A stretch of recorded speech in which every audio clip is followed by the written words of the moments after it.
are grants out there for demolition as well as acquisition and other things, so let's hope as you move forward, as they become available, we won't miss the opportunity to use grant funding and save taxpayers dollars. Thank you. Thank you, and I appreciate the statements regarding Little League. I'm hoping that we can move forward with that as well.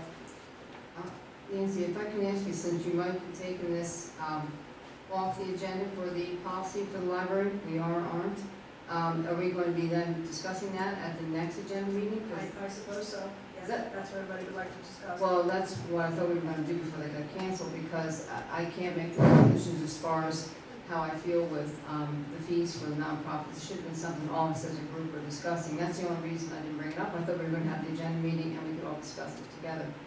I shouldn't have been calling and say, I think this and this is wrong. It should have been done as a group. That's the only reason I did not call.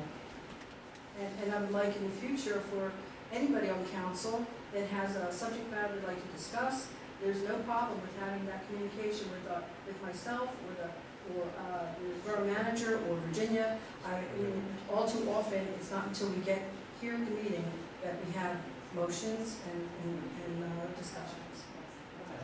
So certainly, and you did mention something about the policy. We could have had that discussion. That wouldn't preclude us from having that discussion again, but I mean, I don't understand. Well, I told you. Moving forward, Mr. Chairman. I told you that night when you talked to me after our joint meeting that we needed to talk about it. So you knew that night. All right. That was a request for myself to have people to discuss things and communicate. All right. Next person for public comment is Mr. Wait. Annie Milian? Oh, I'm sorry. She would go ahead of me too. I'm not. Okay, go ahead, Annie. I'm sorry, I misunderstood because I was thinking about what the kids had to do and my responsibility with them. So I apologize that I misunderstood what you were asking previously. Annie Milian is 142 West Hendrickson Avenue. I am here to discuss several things. First of all, thank you very much. The kids have done a tremendous job, and I want to thank you very much for passing the resolution. I think it's a wonderful thing, and I'm looking forward to the whole community working with them on that project. I too had some concerns at the last meeting about the library, and I wanted you to consider this. I have looked at all of the library fees for the Bucks County Library System myself, and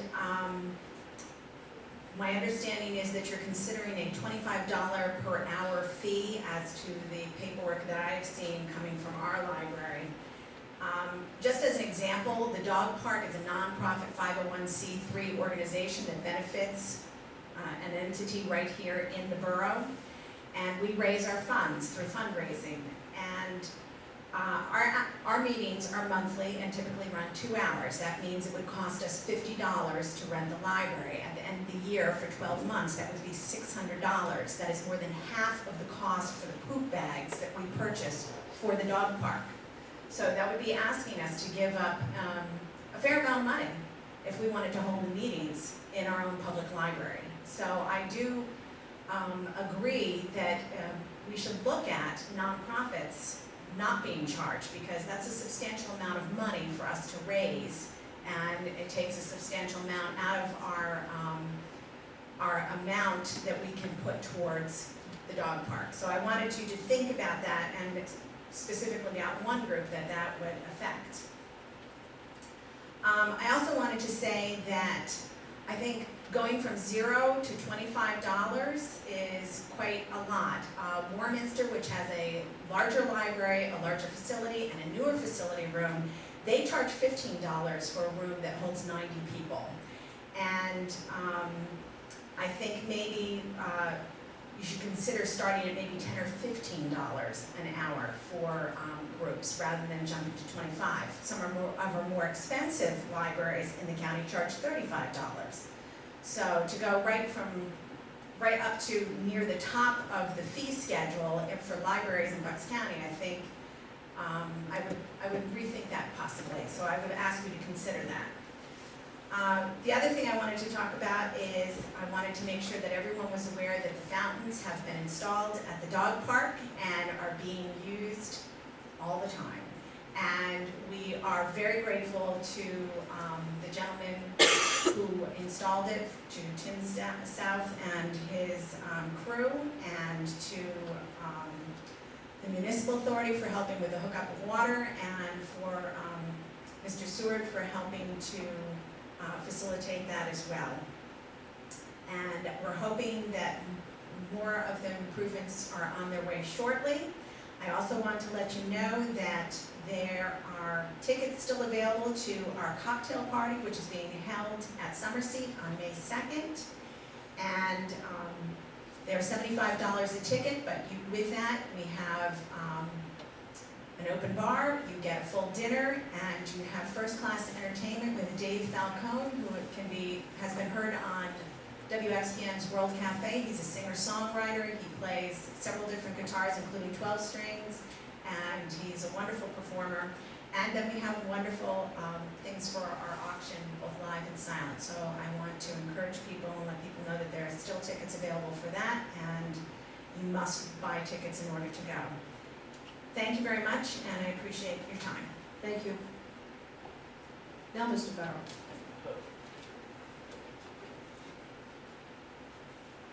Bill Farrell, 347 North Pennsylvania. May I approach council? I have a copy. I want to give everyone. We really don't bite. We really don't bite. Don't listen to it, don't listen to it.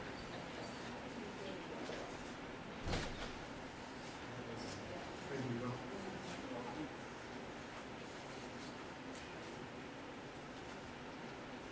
Thank you.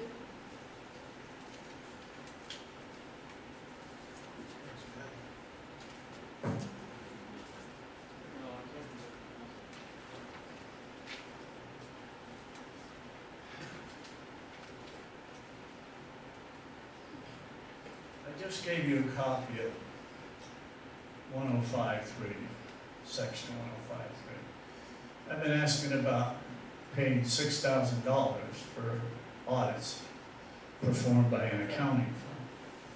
First of all, I don't recall if there was a resolution to transfer the duties of the controller to an outside firm.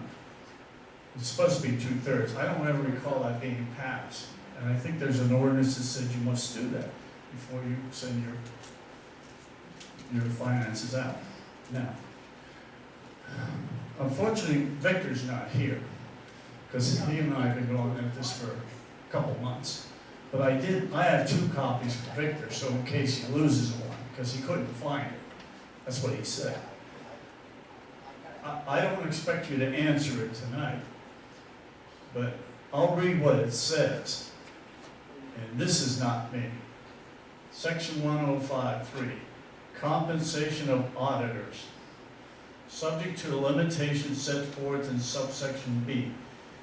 Each auditor shall receive $10 per hour for each hour or portion thereof necessarily employed in the discharge of his duties, to be paid by the borough. No auditor in a borough having a population of 10,000 or less shall be entitled to receive more than $1,000 for completing the annual audit, settlement, and adjustment. No auditor in a borough having a population in excess of 10,000 shall be entitled to receive more than $2,000 for completing the annual audit, settlement, and adjustment. Each auditor shall be reimbursed for travel costs incurred in performance of the auditing duties at the rate established by the Borough Council under Act of July 20, 1979, PL 156, number 51, referred to as the Uniform Mileage Fee Law, and for other actual expenses, including postage, notary fees, or publications necessary incurred by the auditor. Now, is this part of the borough, or did I get this out of a comic book? I've been asking for over 6 months, 7, 8 months about this. I never got an answer, Nancy. I never got an answer acceptable to me. because it tells you exactly how much you're supposed to pay. But you went beyond that, you paid $6,000 3 different times. In addition, relative to the 2/3 for the controller, I just want to know what's your intention about the controller. I know you put the salary at 000, which means is you get nothing. But if you're going to do anything with the controller, I think it should be put on the ballot and let the people decide. Let the people of Morrisville decide, because I don't know what's going on with that. But as for this, and I hope you're listening, Victor, because I'll be coming back at you.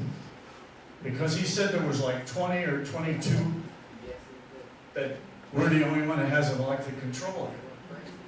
Do they abide by this? Or do they make up their own? Seems like we make up our own in Morrisville, because this states what you're supposed to charge. The next and last thing. Course elections are coming. Next month, I think May 20 is your primary. 19th, plus or minus one. And in November, I think it's the 6th or 7th, will be your general election. People of Morrisville, by the end of the month of May, you will know who's running for what position. I've said it numerous times.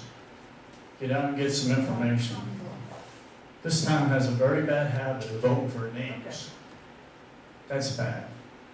I'm a registered one of the parties, but the times have changed. Stop voting your party lines. Just look at this country, look at this state, and see where we're at. Go out and pick the best guy you think, whether it's a D, R, or even an independent. It's about time people wake up, because we're in a bad situation with this country. But I'll be back next month. You don't have to answer tonight, and I'll be expecting an answer on this. And I don't want any BS, because once you start with the BS, I won't be listening. I will not be listening. Other than that, enjoy the summer or whatever's coming. Thank you. Thank you, Mr. Farrell.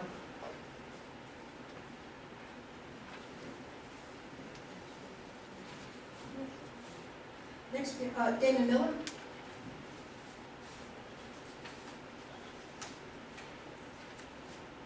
Good evening, Damon Miller, 249 West Franklin Street.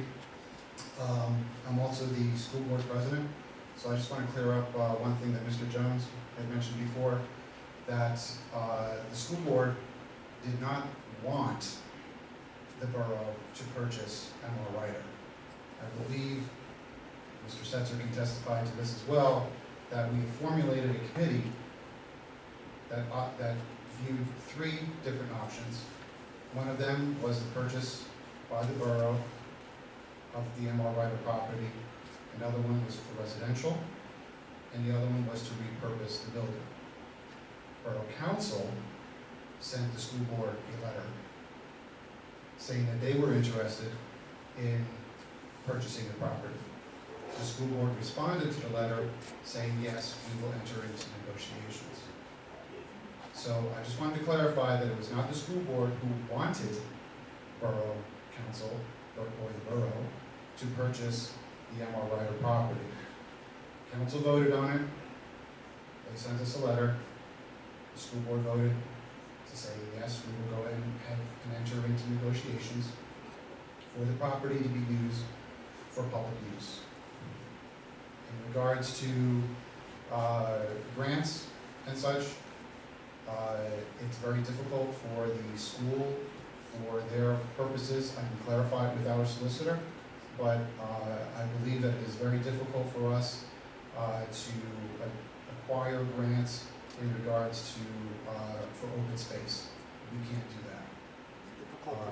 So we would have to take a look. We'll take a look into it. It's difficult for me to pay taxes to the school board and tuition to Mr. Mr. Jones, I'd be more than happy to talk to you. Offline, please. Yeah, Thanks. I'd be more than happy to talk to you. I just wanted to make it clear to the public, since it was mentioned at a public meeting. I also just wanted to mention publicly on how this whole thing went down. So I look forward to negotiations with the committee in regards to both council and the school board, and we'll see what happens from there. Thank you. Thank you, Mr. Miller.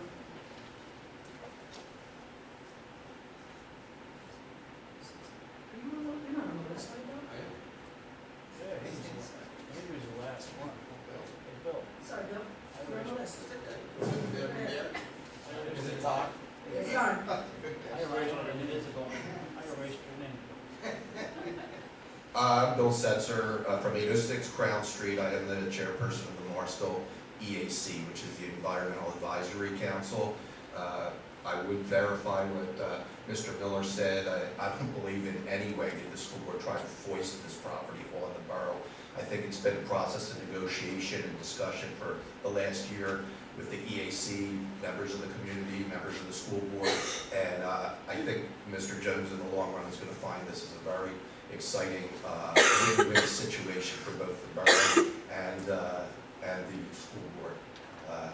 So it's a good stage we're at. I actually didn't believe 6 months ago that this was going to come to fruition. Now I believe it will. 1 month ago, the EAC had forwarded a document through the borough secretary, which I know was distributed with your packets, making an offer to you essentially, to the borough council, to co-facilitate this process. This is a big process, not one of acquiring the M.R. Ryder property to reform as a public park. This is a big process, one which we don't enter into regularly or often. And there's a lot of subtleties and information that's involved and a lot of negotiation that will be occurring. Just so the public is again aware of the process, the overall strategy here is for the borough to acquire the property through grant funding and not through any taxation of the public. And that's a pretty amazing thing since we're talking pretty big money. As far as maintenance of the property in the future, I've heard that argument before occasionally, but keep in mind you're currently paying somebody at the school district to mow the lawn. Once they stop mowing the lawn, that'll help your school taxes. If the borough has to mow the lawn, it shouldn't cost anything more than it's costing the public now. Hopefully we can keep the maintenance costs very low. And in fact, once the building is demolished at no cost to the public or the borough, there will be no more insurance taxes on a decrepit building. So actually the cost to the public should go down as far as the maintenance of that property. So again, I believe, and I think most people know who have studied it, this is a very big win-win situation that's going to produce long-term fantastic benefits for the borough. Now I'm going to just quickly read, because I don't want to take up much of your time, the memoranda that we sent to you on March 19th. And I hope you've all read it, I hope you all thought about it, and maybe even have reacted to it. But I'd like to read it again and maybe get you to react to it in public tonight. The MEAC offers thanks and support to Borough Council for taking prompt action on the school district's recent letter of March 2015 regarding the negotiation of sale of the M.R. Ryder property. We expect that the individual who will serve in negotiations as borough point person, working alongside the borough solicitor, will be appointed soon. The MEAC offers our assistance as project facilitator. We have been working on this project for over 1 year with sincere interest and with considerable effort. The MEAC has accumulated much information and perspective regarding the future of the M.R. Ryder property. We have a well-studied understanding of what needs to be done and of strategies to get there. We can help with coordination of tasks, grant research, grant writing, and organizational structure. The MEAC is offering our time, our expertise, and our continued commitment to facilitate a successful open space acquisition for the borough through grant funding. While the borough's point person and the solicitor will conduct the official business, the MEAC will offer valuable support. We certainly would like to offer valuable support. The MEAC is not seeking any authority or approval powers. We would expect that we will work closely with the borough point person through a dependable and consistent line of communication. While the MEAC will conduct its own meetings throughout the process, regularly scheduled meetings will also need to be held between the borough point person and MEAC representatives. We look forward to working with Borough Council and Borough Administration on this important project. It's our aim to assist as project facilitators in successfully creating a new park alongside Summerseat from which the borough will reap extensive benefits. I provided you all with a packet tonight, which I hope you'll take a few moments at any time to read. It will clarify our position and our vision and those of the the Bucks County Regional Planning Commission, the Delaware Valley Regional Planning Commission, the Bucks County Planning Commission, our own comprehensive plan, and thoughts of our own, and the will of the people on this matter, which is almost unanimously in favor of seeing this become a public park. So we're very pleased at the progress that is occurring. However, I would like to ask you just a couple questions. One is, have you appointed, Nancy said that you're going to meet with the school board without a second appraisal, which certainly is appropriate for us getting our best price, I think, and an appropriate price. And do we have a point person already appointed? And before you answer that, I'd just like to say something. I believe it would be, this is just my personal belief, I think it would be appropriate if the Borough Council would vote on their point person. We need a strong negotiator, a fair negotiator, but one that represents the majority of Borough Council in negotiating this towards the ending that the majority is looking for. So, again, my question is, have you appointed a point person? I appreciate your statement. Yes, I have 2 people that I asked on Saturday that if they would be interested in meeting on Thursday with the school board, with 3 representatives of the school board and their attorney, and 3 representatives from council with our attorney and our engineer this Thursday.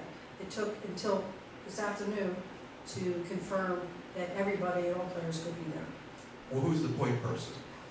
Well, the point person would, well, actually Damon has to sort of step down because he's very busy. So there are three people from the school board, are Robin Reithmeyer, John Perry, and Joe Gillio. And from council would be myself, Fred Kerner, and Victor Cicero. Shouldn't the point person be appointed by a vote of the Borough Council? I don't think it has to be. It doesn't have to be, but wouldn't that be more appropriate? Bill, that's your opinion. Right. Okay? That's your opinion. Well, I would urge the Borough Council to consider that tonight and appoint a strong negotiator and point person on behalf of the borough. I think we have a strong negotiator. I think that's Okay. and we also have our attorney and our engineer as well, and another side. Also, I was curious if Mr. Kilkenny immediately said that he believes that you should use Indian Valley as the appraiser, and I certainly don't know anything about any of the, whatever it is, 10 appraisers that we received as regular open space appraisers from the Open Space Advisory Board. However, what type of work have they done that you're familiar with, this Indian Valley? As you know, I'm a solicitor to 13 municipalities. I've used them up for board reviews, up to the Pennsylvania Supreme Court. They have one of the best reputations in southeastern Pennsylvania. And Ms. Smith even suggested that they did a good job here. So they're familiar with Morrisville, they're familiar with southeastern Pennsylvania, and I trust their judgment. Thank you, sir. Have they been involved in open, I suppose they have, over the open space? Yes, sir. They're probably the preeminent appraisal firm in southeastern Pennsylvania. Yes, sir. All right, very good, as long as you're all comfortable with that. If I could say something, Nancy, I didn't know on Saturday you were picking people. I mean, Corinne and Ted and Fred were on the repurposing committee.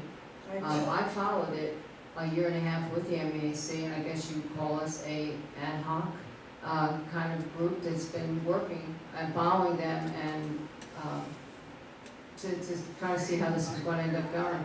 I would have liked the opportunity to have been chosen for this. Victor never even went to any of those repurposing meetings.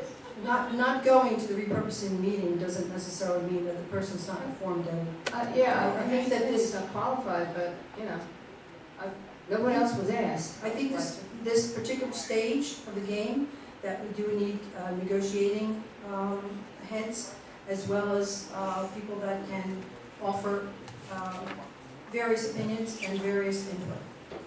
So that was my decision. Yes.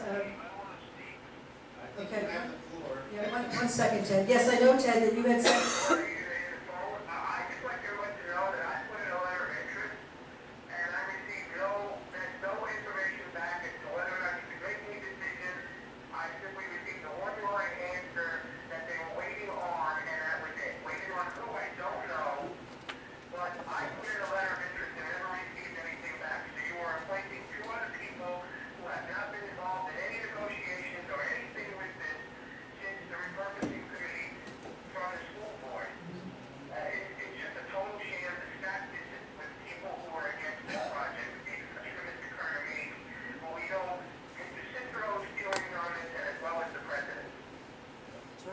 Mr. Cicero's feelings are that he has to look at every angle, and I think that if you're so-called stacking, there's no reason to put folks that we already know we already know their opinion. We know everybody's opinion here.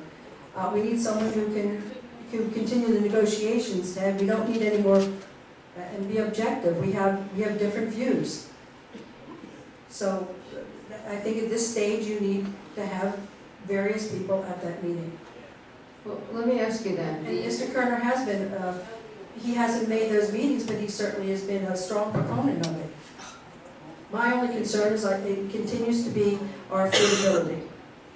Is this a meeting that's open for other members of council to attend? No, it's not. Well, can I have the floor for a second? Now, let me ask you something. When this whole thing started, the MAAC was asked to help look for these grants because the thing was you wanted the demolition and acquisition to be done with grant money. So they've been working real hard along with the council that has been working also with them, which we have a lot of knowledge on this also. At this point, what is their then position? They're still searching for this grant stuff, so how do they coordinate that with this group of negotiators? Like, what part is this all going to come together? Because eventually, those grant monies and the applications have to be functioned together. So is the MAC and the rest of the council set aside with this, or how do we coordinate that now? Certainly everyone will be involved, and to know what's going on at those meetings, Debbie. I'm not there yet. We didn't have the meeting yet. I don't know what to tell you. They're continuing looking for these grants? Pardon me? The MAC is continuing looking for the grants? We're at the stage now, actually, Nancy. One second, Mr. Parker, 1 second.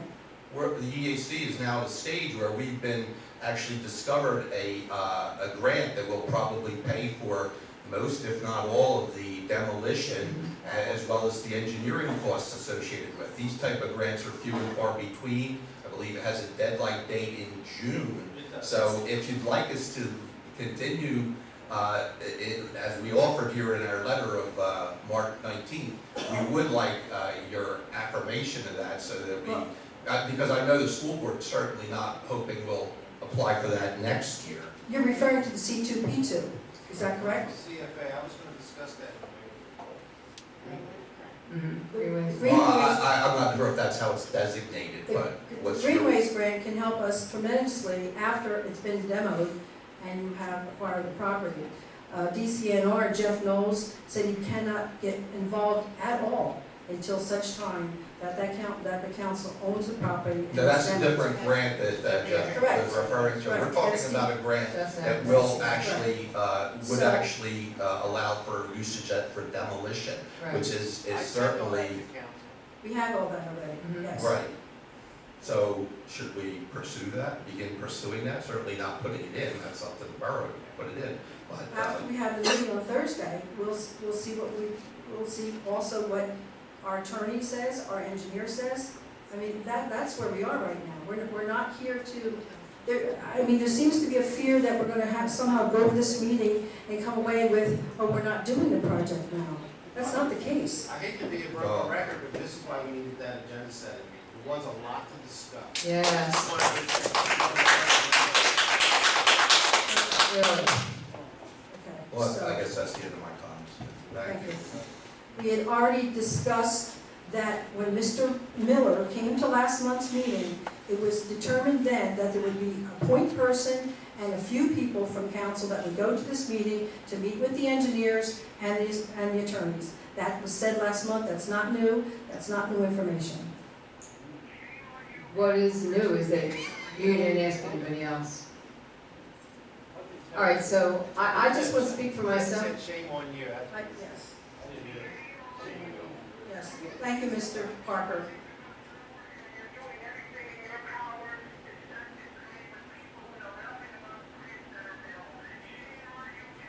That's not true, Mr. Parker. All right, we're going to be moving on to, well, that was the hearing of the public. You weren't on the, no, I'm sorry. Moving on to the approval of the minutes. May I have a motion? The regular meeting minutes of 16th, 2015. May I have a motion? So moved. Second that motion. Questions or comments on these minutes? May I have a roll call, please? Yes. Yes.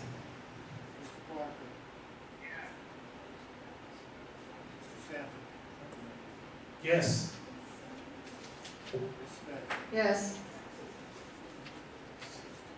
Yes. Yes. Motion carries 7-0. Next, we have report. I'm sorry. Oh, I'm sorry, I'm wrong. Next, we have reports, managers report. Okay, Oh, Morrisville Borough, I would like to thank Ronnie Sheets for the great job he did on the canal cleanup on Saturday. And on behalf of Ronnie, I'd like to thank the 25 men from the IBEW Local 269 who came out and helped him. Also, there were Cub Scouts that came out, and there's also other Morrisville residents who showed up. Ronnie would also like to thank John Schneider from Waste Management, who also donated the dumpster. Also, about the Little League.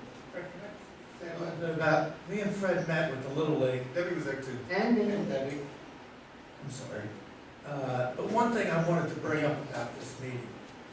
The Little League clued us in on one thing. That residency, the 51%, originally, the Little League from Morrisville was just Morrisville Borough, the original Little League, okay? And Pennsbury Little League actually had Falls Township, Lower Makefield, and Yardley. After Morrisville won the Little League Championship in 1955, Pennsbury tried to take over Morrisville Little League, the territory. When they didn't succeed, the Little League, the National Little League, well anyway, Pennsbury left the National Little League. They were actually Little League, PAA. So they left and went to Cal Ripken. When they left, the National Little League gave that territory to Morrisville Borough, to Morrisville Little League. So now Morrisville Little League also includes Morrisville Borough, Falls Township, Lower Makefield, and Yardley, which is 19067. So they took that away from Pennsbury, and they gave it to you guys. They didn't want to lose that name. They thought Morrisville was a great name. You guys did a great job. You won the national championship. They would not give it to Pennsbury.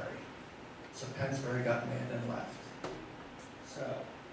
So for you to say that you have to have 51% residency, that was okay if you were just Morrisville Borough. But now that you're Morrisville Borough, Falls Township, Lower Makefield, and Yardley, there's no way you're ever going to have 51%. I'm going to tell you right now. So that ordinance that you have, I think you got to change that ordinance. That's just my opinion, but I think council should actually either alter that ordinance or get a new ordinance. It was an amendment to the ordinance in 2002. I think it was number 919, I looked it up. And that's when that was an amendment to the original ordinance, which was back in the 60s. And there were 7 or 8 preceding amendments to the same ordinance. And the 51% was added in 2002. Now, when we met with them, they couldn't commit to anything. You have to realize that the Little League is a great thing for Morrisville. You don't want them to leave. If you have that ordinance, they can't commit to that 51%. Another thing is, they were blindsided. We didn't actually have our fee schedule until December, till after they already set their fee schedule for the Little League kids. They're willing, like I talked to Tony today, and they've already met again since me and Fred and Debbie met, and they're willing to give us $10,000 right now for this year, and then to renegotiate this coming year for something else next year or the future. They'd like a future contract. So I just want to put that out there. If they're willing to give us $10,000 towards our fees and the lawnmower and then the cleanup. So that's it. Baseball wants a separate contract from any other sport that would be in our park. Well, they were sort of blindsided, so But you still, can't really we- have, you really can't have a fee on their people. Every, You know what I mean? That came to almost $22,000. You can't expect them to come up with $22,000 from being blindsided. well, as far as the amount, that 38,000, I mean, I didn't get any breakdown exactly either as to if that's the bulk amount for that down there, was it all of them? Is part of it our stuff and part of them? So that might be a little less. But every other town that does that in their fee schedules all goes by head count, all of them. That's, how do you figure that out? And in baseball's case, it would benefit them because if they had less of an enrollment, let's say, one year, they're gonna pay less because it's gonna go by a head than a flat fee. How do you go and then negotiate, what, every couple of years, then a council has to go to a negotiating table with baseball on a fee? Sure. I think it's wrong how it was done. Personally, for myself this year, I would have been okay with the 9,000 and just divide it by the heads. If they're stating because they don't want to have a roster, which is also part of the requirement, then divide that by the 450. It came out to like about 18 bucks a head. So Morrisville kids were paying 15. Knock it down to 15 for every kid for the whole year, and figure this out next year. You're already in this far into their season. This should have been done a long time ago, not now. You know, to sit here and say, this is what we're gonna do, we all need to sit down and figure that out, and that amount that's being used down there has to be tweaked. Then you better figure it out. But they're willing to pay right now $10,000 for you for this year. And then negotiate whatever you want to do for next year. They're willing to negotiate in the future. I would just caution everybody that, number one, section, whatever it is, 2509 of the Borough Code says we cannot charge different fees for residents and non-residents. So I know that we had put something in there to sort of soften the blow for residents versus the non-residents, but I don't even know if that's legal. So I would agree that I'd like to put this to bed. If we negotiate with the baseball, you're negotiating with everybody. And that's the concern I have. I want to be fair. I want to make sure that they pay a fair amount of what they can afford this year, and I think next year the fee is what it is. And we set the fee, and next year it's not really negotiations again. It's what it is, and then they can incorporate that into their costs. And that was the argument now, that they weren't able to incorporate that head count into their costs. So if they have the fair warning for next year and incorporate it, then I don't see it being a problem. Yeah, I'm kind of worried about that myself. When we put in a ordinance or a fee that goes for everybody, if you can't discriminate between your residents and baseball, you can't discriminate against anyone else that's using that fee schedule as a park. So if there's any other organization that's going to be down there doing anything, you can't set it up different. It has to be the same for everybody. I mean, we're setting a fee. It has to go across the board for everybody. That was one of the things I mentioned at the baseball meeting. You know, it is something we're going to have to go over and figure it out, but it has to be fair for everyone. It can't be this group gets this amount, this group gets that amount. You just can't do it that way. I would worry about getting into litigation if you got into that. We also have a letter from the mayor. I know I've also been approached by a nonprofit in town here that would like to have their fees waived for this summer program. And I'm not really quite sure how to handle that right now, but while I'd say I'd love to, I just don't know that we can. Would the solicitor like to comment on this quandary? That's the extent of my report. Oh, I'm sorry. So we're still talking about baseball. As far as fees go, Borough Council always reserves the right to waive any organization's fees that come forward before it. In general, the general case law is that if a borough or a facility of that is receiving state or federal funding, then it cannot discriminate between residents and non-residents. I have to look at specifically related to how this would apply to the Little League. I haven't talked through it. Okay. Sorry to push you on the spot.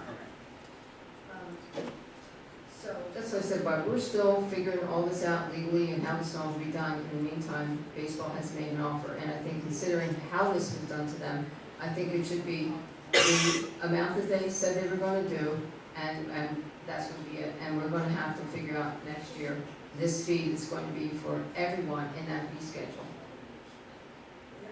It's just how I feel about that, you know. I agree. I think the majority, I think just, I think we gotta go back to the drawing board with some of these fees, so I just think that's the best way to do it, and if that's what they can afford right now, that's fine. Because they weren't expecting it, they were already into their season. We're now finding we have to go back and relook at this, and it's unfair to keep dragging this out. You'll be into the next season by the time we figure this all out back and forth. well, they're probably not in a huge hurry to write that check for $10,000, so I think we're okay. But, well, I'm waiting for somebody to make one. Maybe what are we up to, H? Did you wanna add one on there? Yeah, we could read 10H, if someone would be willing to make that motion, please. You know, open up public comment. Yes.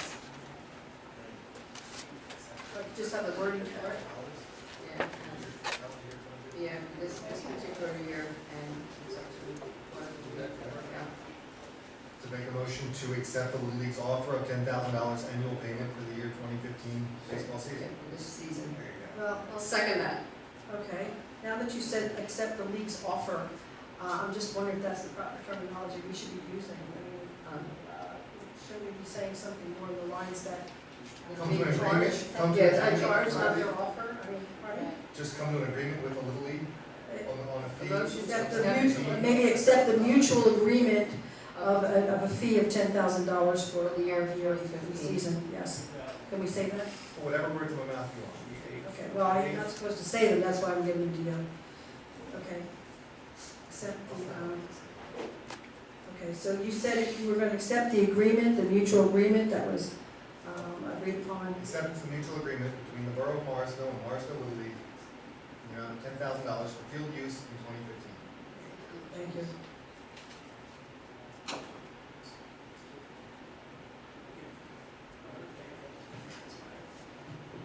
I have a question on this motion. Well, let's hear it first. So you're making it second, someone? Second. Thank you. My question is, when it comes to the tournaments, they were a different fee. Are we still, are we charging for the tournaments? Why not? It's part, but I don't think that. Because they haven't planned for it. Pardon me? Because they haven't planned for it. Okay, but I thought that I thought when the original figure did not include the original figure did include it anyway, right? They were separate. In other words, the original figure we gave them was separate from tournaments. Tournaments are treated separately, according to the fee schedule. It is, it's two sections, Yes, isn't it? A to B. Right. Accredited sports organizations membership fee. The first one was the participation fee, 15 for residents, 30 for non-residents. The charges as a member of any accredited or sanctioned sports organization twice yearly, spring and fall. The other one is Part B, a field fee of $200 will be charged for all accredited sports tournaments and special sports events. That's how it's drawn up. It's my understanding that when they have the tournaments, it comes from a different pot of money, and there are other teams involved. So I'm not I sure. don't know enough about the tournaments to say. Well- I don't know if it's split entirely, if it's something entirely different. I Yeah. just don't know enough.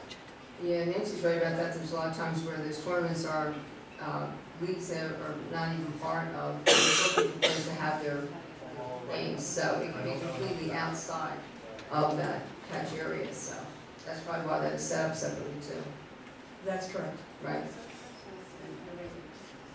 That's what she's asking, though, is that a separate charge when they go to do that, I wanna- nobody wants to use All right, it. I want to confirm that with this council, that we're still keeping the tournaments as a separate charge when and if the tournament should come. Well, let me ask you, if it came to the tournaments, I'm not sure how this works, if a group is coming in, they want to do the tournament and play down there, is the Morrisville Little League who sets that up for them? Is the money funneled through them, or is another, who does that? It's my understanding of this, but maybe Mr. Seward could I don't know how that's done. Maybe you could answer that, since he's the liaison down there.